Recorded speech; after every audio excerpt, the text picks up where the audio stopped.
Frank, I'm serious. As your wife, I advise against whatever this is. As your lawyer.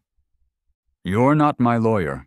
As your lawyer, she continued, ignoring me, I advise that you check local ordinances thoroughly before doing anything that might result in a fire marshal being called to our property. Again. I grinned at her. So you're not saying no? Diana returned to her papers with a theatrical sigh. I'm saying I'll visit you in jail, but I'm not posting bail. Some people collect stamps. Others build model trains. Me? I like to make things go boom.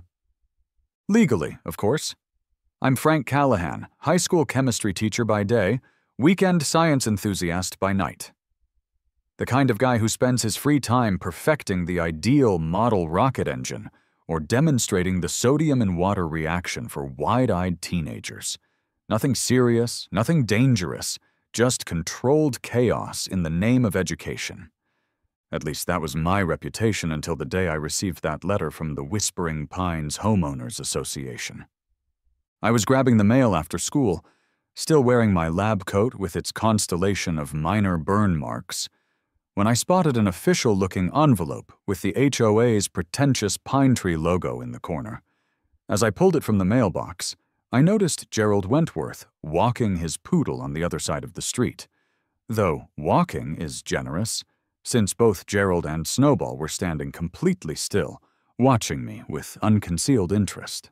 Gerald had moved to our neighborhood 2 years ago, bringing with him a Tesla, an attitude, and an alarming dedication to HOA bylaws. Within 6 months, he'd maneuvered his way onto the board. Within a year, he was chairman. Now he spent his retirement ensuring no blade of grass in Whispering Pines grew a 1/4 inch too tall. "Morning, Frank," Gerald called out, his voice carrying that particular tone of fake cheer that made my teeth hurt. "Beautiful day, isn't it?" I nodded and waved, already tearing open the envelope. Inside was a single page with the heading, Notice of Violation, followed by paragraphs of bureaucratic language that basically translated to, "Your backyard shed needs to go." "I see you got the notice about that eyesore behind your house," Gerald added, abandoning all pretense of coincidental timing. "The board was unanimous, I'm afraid." I looked up, squinting against the afternoon sun. "Funny, since the board approved it when I built it 5 years ago." "Well," Gerald smiled thinly, adjusting his golf shirt collar, "regulations evolve. Like Darwin said, adapt or perish." The shed in question was a modest 10 by 12 wooden structure at the back of my property. It wasn't an architectural masterpiece, but it was solidly built, well-maintained, and most importantly, mine. It housed my collection of scientific equipment, materials for demonstrations, and enough workspace to tinker without filling our house with potentially questionable odors. It was also where my 16-year-old son Max and I worked on projects together, one of the few activities that could still pull him away from his phone. "You have 30 days to remove the structure," Gerald continued, clearly enjoying himself. "Section 8, paragraph 12 of the updated bylaws is quite clear about unauthorized auxiliary buildings." Updated bylaws? "Oh yes, we made some necessary revisions 6 months ago. Notifications were sent to all residents." He gave Snowball's leash a little tug. "Well, good luck with the removal. I'm sure you'll find a reputable contractor who can handle it." As Gerald walked away, his poodle trotting with the same self-important air as its owner, I stared down at the notice, then back at my shed. Something inside me, probably the part that enjoyed watching sodium explode in water a bit too much, sparked dangerously. "Adapt or perish, huh?" I muttered to myself, a grin slowly spreading across my face. I wonder what Darwin would say about explosions. "You're not seriously considering this," my wife Diana said that evening, peering at me over the top of her reading glasses. She was curled up on our living room couch, surrounded by legal briefs from her latest case. As a corporate attorney, Diana approached my various escapades with the detached amusement of someone who knew exactly how many laws I was breaking at any given moment. "I'm just exploring my options," I replied, scrolling through municipal codes on my laptop. "The HOA says I have to remove the shed, but they don't specify how—" "Frank," she sighed, using the same tone she deployed when our son claimed he hadn't seen the dirty dishes in the sink. "Normal people hire someone with a truck to haul away unwanted structures. They don't immediately jump to demolition." "Who said anything about demolition?" I asked innocently. "You've got that same look you had when the principal banned chemical demonstrations after you set off the sprinklers. It's your technically not prohibited face." I couldn't help but smile. After 18 years of marriage, Diana could read me like a hazardous materials warning label. "I'm just saying, if I have to get rid of the shed, I should at least get some educational value out of it." Diana removed her glasses, pinching the bridge of her nose. "This is about Gerald, isn't it?" "This is about a perfectly good shed that's been there for 5 years without bothering anyone, until Mr. HOA decided it offended his delicate sensibilities." "Uh-huh," Diana nodded, unconvinced. "And it has nothing to do with the time Gerald reported you for having your garbage cans out 12 hours too early." "Or the time he measured our grass with a ruler," I added. "Or when he left a note about the unauthorized wind chimes on our porch." "You made your point," Diana said, returning to her briefs. "Just remember, I've got that big Westlake merger case coming up. I don't have time to bail you out of jail for violating ordinances on explosives in residential areas." I perked up. "So there are ordinances about explosives in residential areas? That means there must be circumstances where they're permitted, right?" Diana froze, realizing her mistake. "No, absolutely not, whatever you're thinking." "I need to make a phone call," I said, already reaching for my cell phone. "Frank, I'm serious. As your wife, I advise against whatever this is. As your lawyer—" "You're not my lawyer." "As your lawyer," she continued, ignoring me, "I advise that you check local ordinances thoroughly before doing anything that might result in a fire marshal being called to our property." Again. I grinned at her. "So, you're not saying no?" Diana returned to her papers with a theatrical sigh. "I'm saying I'll visit you in jail, but I'm not posting bail." Duke Callahan, my cousin on my father's side, had been blowing things up professionally for 20 years. His company, Callahan Demolition Services, specialized in bringing down old factories, condemned buildings, and occasionally controlled blasts for movie productions. He was licensed, insured, and most importantly, he owed me a favor after I helped his daughter pass chemistry with a grade that wouldn't disqualify her from volleyball championships.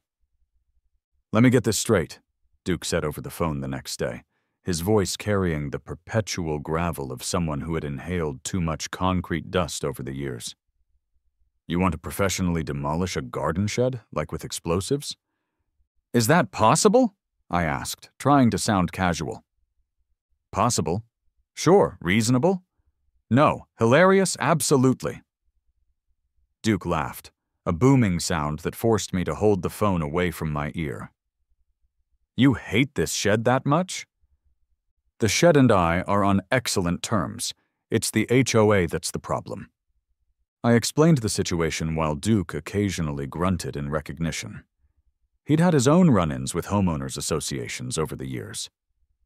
"So technically," he said once I'd finished, "you just need to remove it within 30 days, and you want to do it with a bang."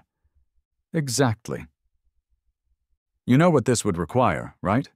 Permits from the city, the fire department, notifications to all properties within a certain radius, safety perimeters, inspections." "That sounds perfect." "It would be complete overkill," he concluded. "Like using a bazooka to kill a fly." "That's exactly what I'm going for," I told him.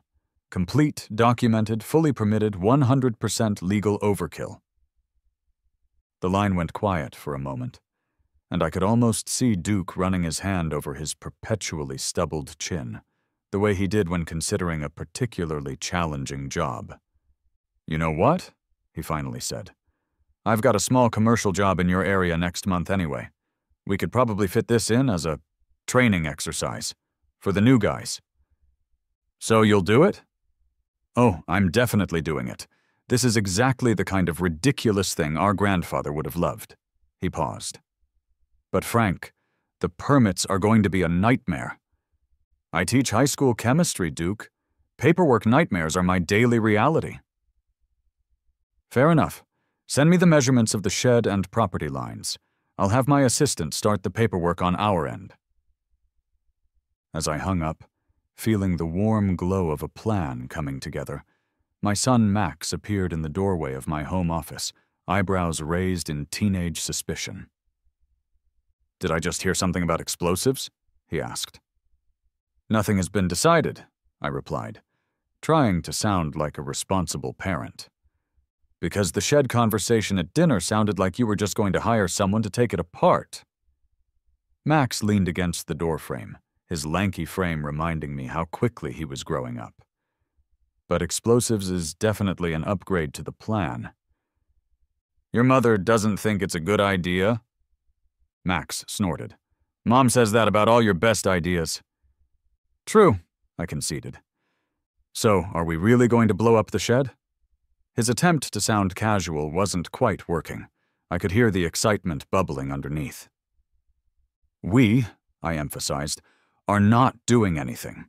If, and it's a big if, any controlled demolition were to happen, it would be performed by licensed professionals while we maintained a safe distance. But we get to push the button, right?" I tried to maintain my serious expression, but failed. God, I hope so. Word travels fast in whispering pines, especially when that word is explosives.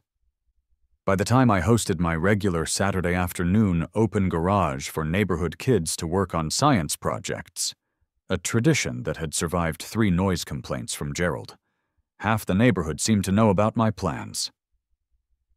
"My dad says you're going to blow up your shed," announced Zoe Thompson, a precocious 12-year-old who had recently discovered the joys of potassium permanganate reactions. "He says it's because Mr. Wentworth is she lowered her voice, "a power-tripping jerk." "I haven't decided anything yet," I said diplomatically, helping her measure chemicals with more precision.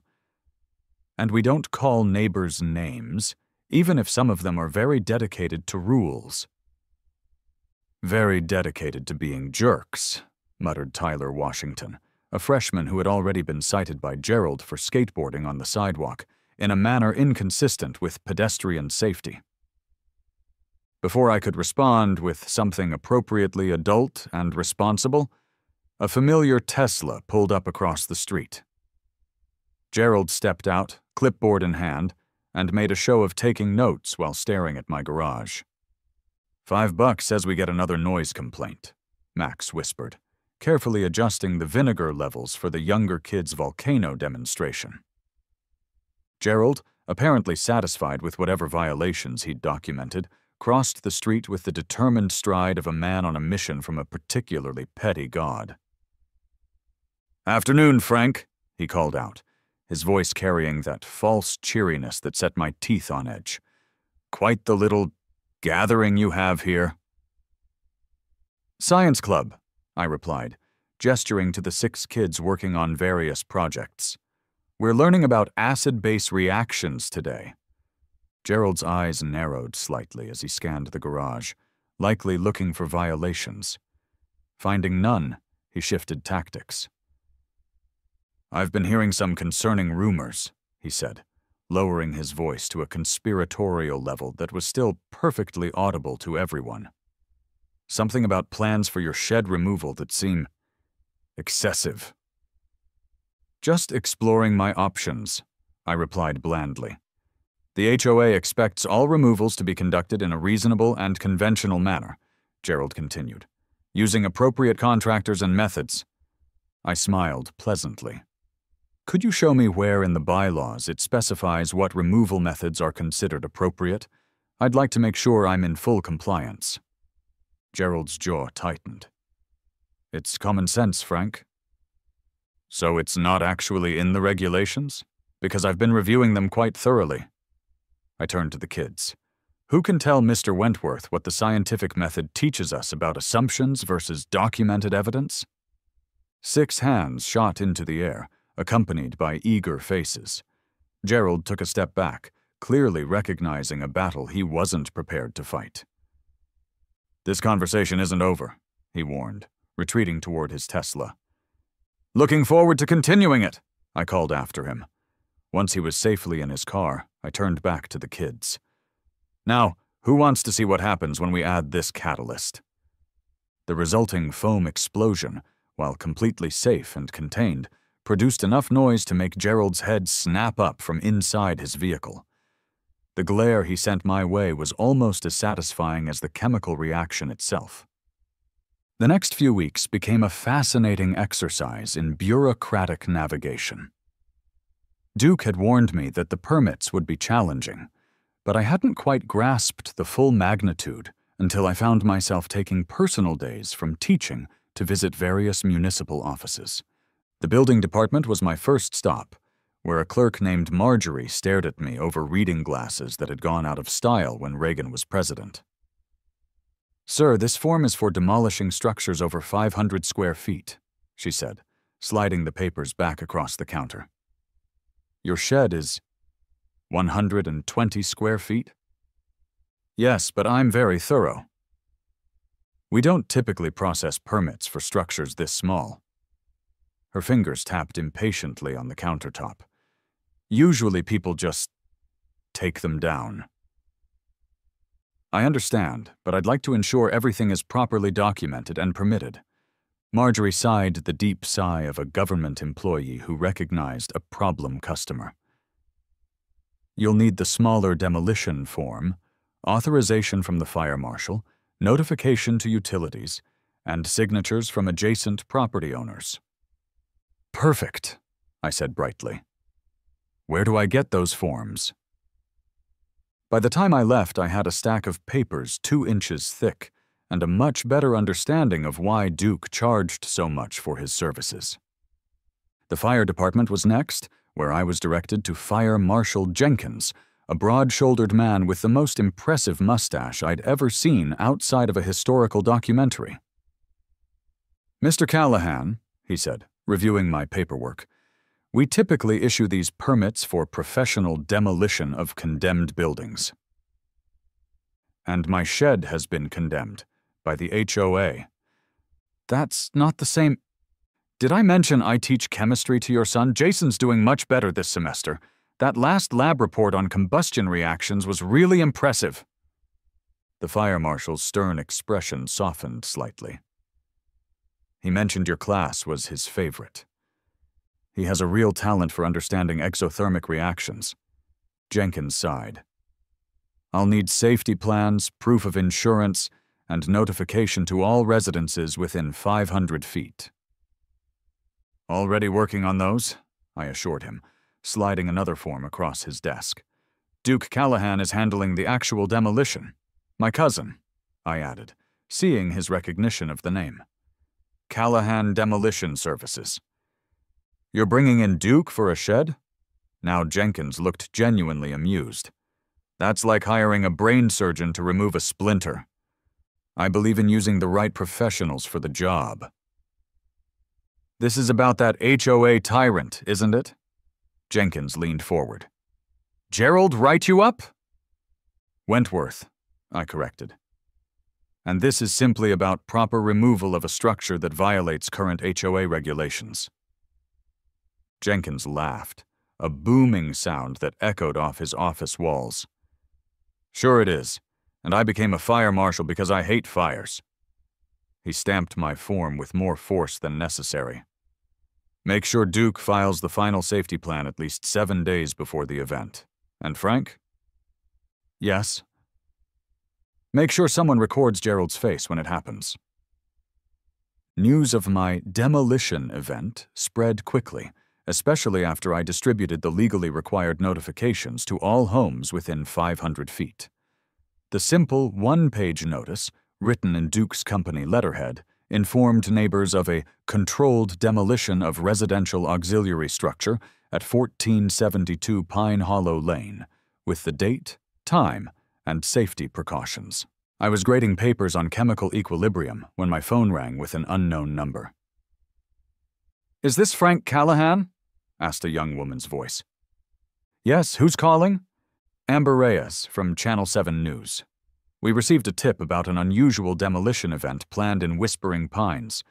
Would you be willing to comment on why you're blowing up your shed?" I sat up straighter, suddenly very aware that this was escalating beyond neighborhood gossip. I prefer to say I'm conducting an educational demonstration of controlled demolition techniques while simultaneously complying with homeowner association regulations. "But you're doing this because you're angry about the HOA decision, right?" "I'm a chemistry teacher. This is a teaching opportunity about both chemical reactions and careful reading of bylaws." The resulting news segment, Local Teacher Plans Explosive Response to HOA Ruling, aired that evening during the local news. They used my quote about educational opportunities, but paired it with footage of Gerald looking stern and concerned, speaking about reckless behavior and community standards. The story might have ended there if Gerald hadn't mentioned potential legal action and described my planned demolition as dangerous and possibly criminal. Those particular words caught the attention of Mayor Wilson, who had been my senior when we both played baseball at Westlake High 25 years ago.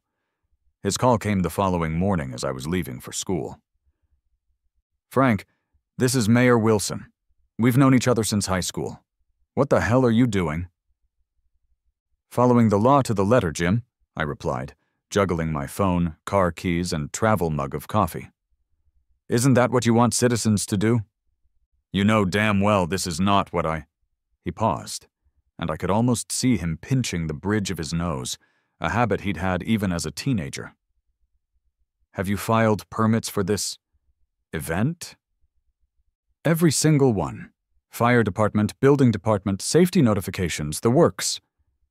"And they were approved?" "Currently in process, but everything's in order." The mayor's long silence spoke volumes. "No," he finally admitted. "Technically, you've done everything by the book." "Great, I've invited the chemistry honor students. It's educational." "Just try not to make us look bad on regional news, all right? We're trying to attract a new tech company to the area." "Jim, when have I ever made you look bad?" I asked innocently.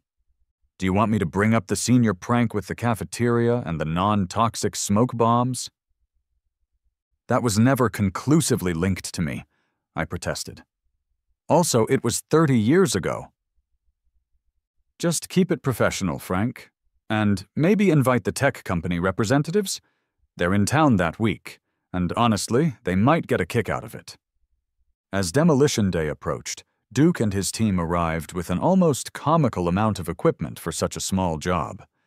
Safety barriers, seismic monitors, and enough warning signs to suggest we were demolishing a skyscraper instead of a backyard shed. "You realize this is ridiculous, right?" Duke asked as his crew unloaded equipment in my backyard. He was a bigger, burlier version of me, with the Callahan nose and the weathered complexion of someone who worked outdoors. "That's the point," I explained, helping him unload safety cones. "Malicious compliance requires commitment to the bit." Duke just shook his head. "The charges we're using are tiny. It'll be loud, but not exactly spectacular." "About that," I said, lowering my voice although we were alone in the yard. "What if we added some non-toxic colorants to create a more visual learning experience?" "You want colored explosions? For a shed demolition?"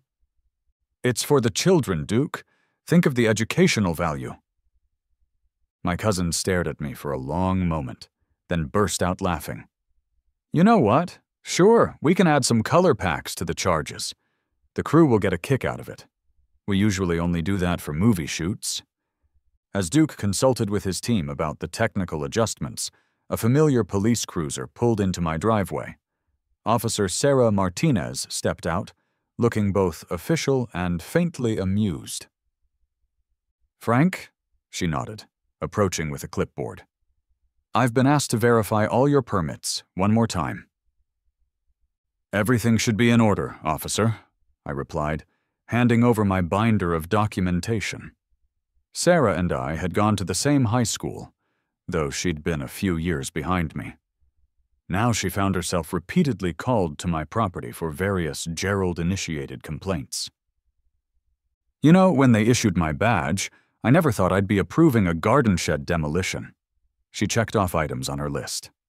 "You've got quite the crowd forming out front."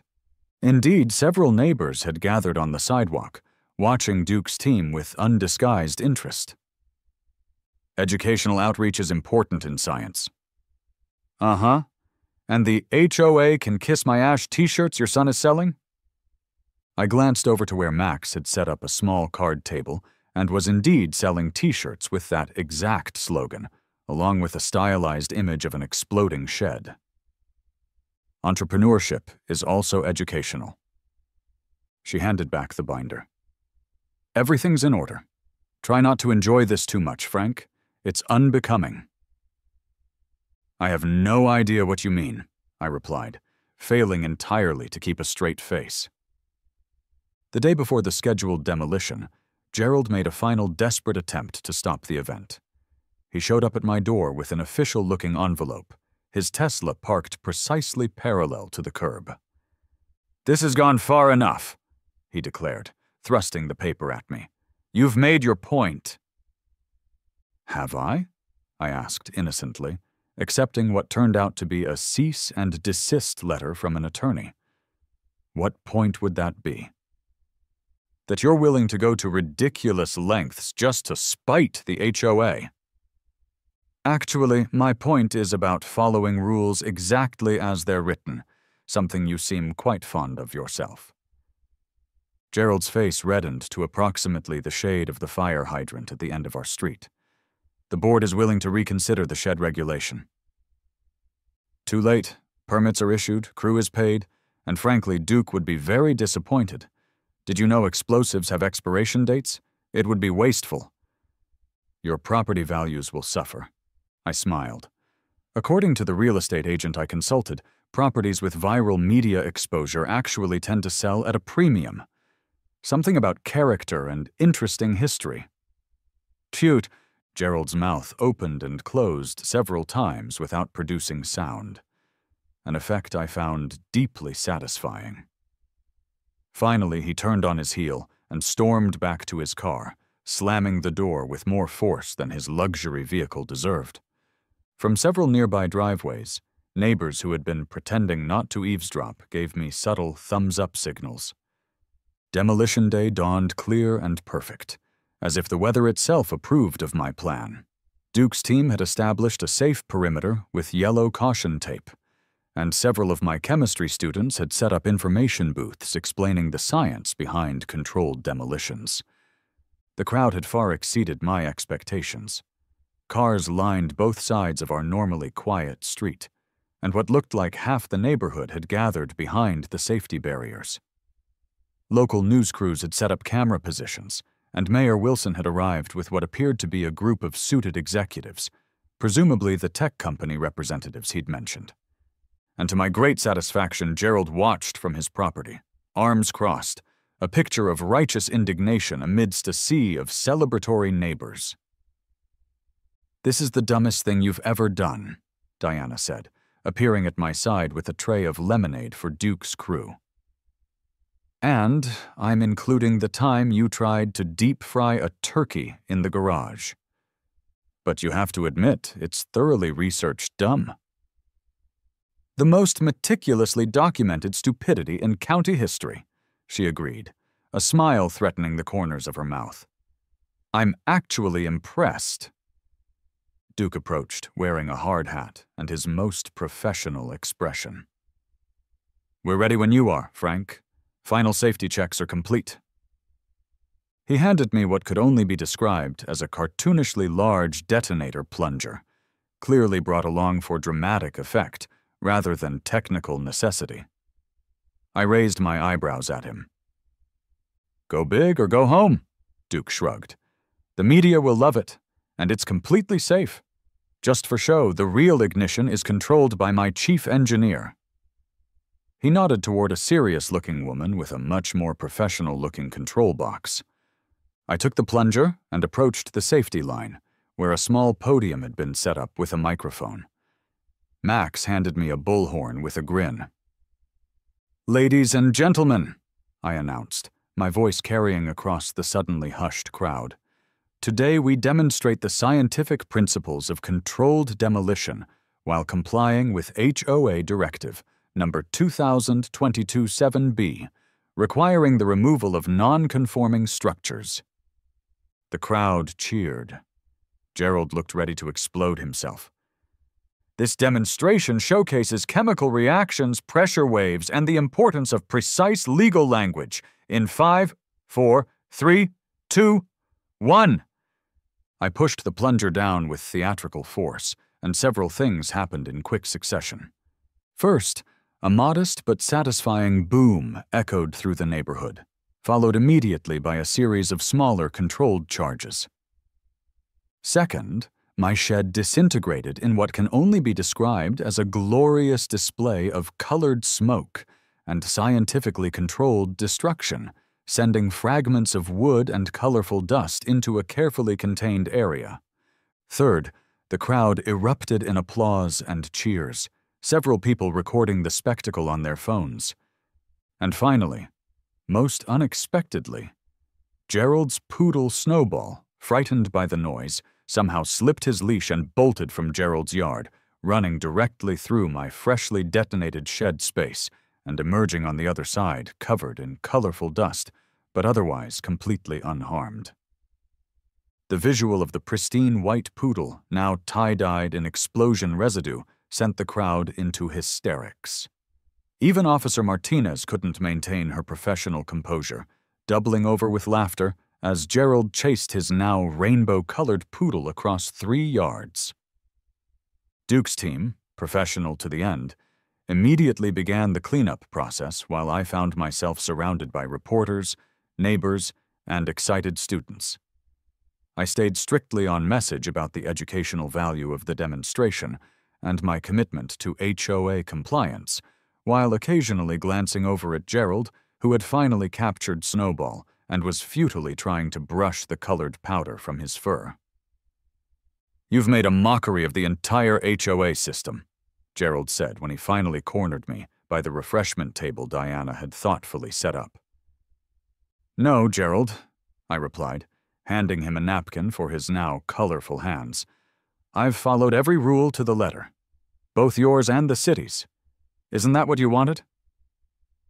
Before he could respond, Mayor Wilson approached us, flanked by the suited executives who were all failing to hide their amusement. Quite the show, Frank, the mayor said, clapping me on the shoulder. And surprisingly, legal. He turned to Gerald. You know, the city has been getting a lot of complaints about overzealous HOA enforcement in this neighborhood. Gerald paled slightly beneath his tan. Perhaps, the mayor continued, this would be a good time to review some of those recent bylaw changes, in the spirit of community harmony. In the weeks following what the local paper dubbed the Great Shed Showdown, several things changed in our neighborhood. The HOA board held an emergency election, and Gerald was voted out in favor of Mrs. Abernathy, a 70-year-old retired judge who believed HOAs should handle actual problems, not invent them. The shed regulation was revised to grandfather in all existing structures, and my cleared shed space became the neighborhood gathering spot, where I set up a simple patio with a fire pit, all properly permitted, of course. Most surprisingly, Gerald's now famous multicolored poodle became a neighborhood mascot, with people requesting to take pictures with Explosion, as the kids had named him. The dye had partially set into Snowball's fur, giving him a pastel tie-dyed appearance that proved impossible to completely remove. And perhaps most shocking of all, Gerald himself underwent something of a transformation. Whether humbled by his public embarrassment or simply resigned to the neighborhood's preferences, he redirected his regulatory energy toward the city council, where his attention to detail proved useful in reviewing actual building codes.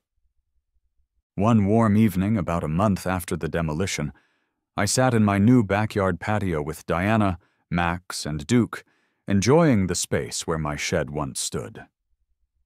"You know," Diana said, sipping her wine, "you never did tell me what happened to all the stuff that was in the shed." "Garage attic," I replied, "but it's getting crowded up there." "You're not planning another structure, are you?" she asked suspiciously.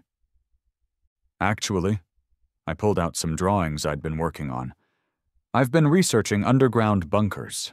Technically, they're not structures since they're below ground. Nothing in the HOA bylaws about subterranean additions." Diana groaned. "Here we go again!" "And the best part," I continued, enthusiasm building, "is that there are all these interesting engineering challenges with waterproofing and ventilation." "Does Gerald know about this yet?" Max asked, looking up from his phone. "No, but he will when the drilling equipment arrives next Tuesday." Duke raised his beer. "To malicious compliance and educational opportunities." We all clinked bottles as, across the street, Gerald's front door opened, and he emerged walking a still colorful Snowball, who now wore a custom-made bandana that read, "Explosion Surviving Chemistry Since 2023. Gerald gave us a reluctant nod as he passed, and I could have sworn I saw the faintest hint of a smile. Sometimes the most important scientific lesson isn't about chemical reactions at all.